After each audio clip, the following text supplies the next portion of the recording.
And so for people who want to start, a program, or let's say one of the struggles that a lot of people have is getting people to come to you for advice, or they want free stuff or whatever. What do you do with people like who come to you a lot, or how do you get people to your door? How do you get people to kind of come to you for advice, and the right people for you? Such a good question. What really made a difference for me was podcasting. So I started about almost 5 years ago, started in late 2020.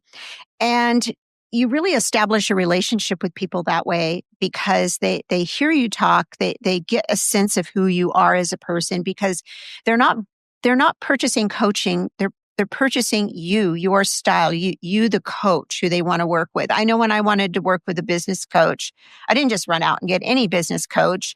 I wanted somebody who resonated with me, with my values, who I could really kind of have a meeting of the minds with. And I think it's like that with any kind of coaching that you get, health, business, whatever, you got to resonate with the person. So the podcasts, you're in someone's ear, or they're watching you on YouTube. They're really getting to know you.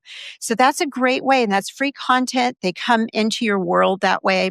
Of course, I offer, free resources for people that they can, get onto my email list, get to know me that way. Social media is a piece of this as well. And you want to position yourself as the expert. And I find sometimes new coaches coming in are really reluctant to even see themselves as the expert. Interesting. And so what do you do with, like we have new people, let's say people who are listening that are new coaches, like what advice, like if you had like 4 or 5 like key things they should do first to help them build their business or establish their business better, what do you find was the most successful thing you did?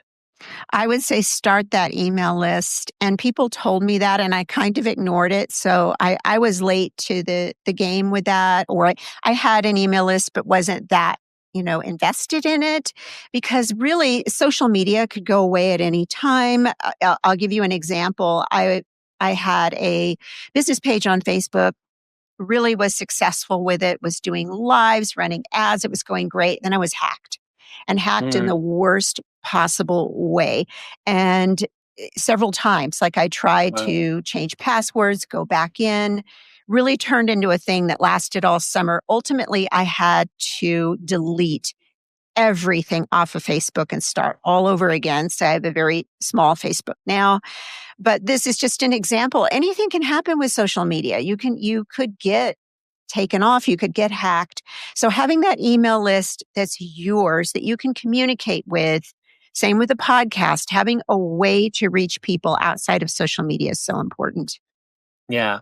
I find it's interesting too, because I know a lot of people, as they start a business, they have no idea where to go and where to start because they are just so new, and they're like, their minds are like, I'm all over the place a little bit. So I think it's really good advice you kind of gave about social media, but podcasting also too is a really good way to kind of to express yourself and just mention a lot of different things that you offer.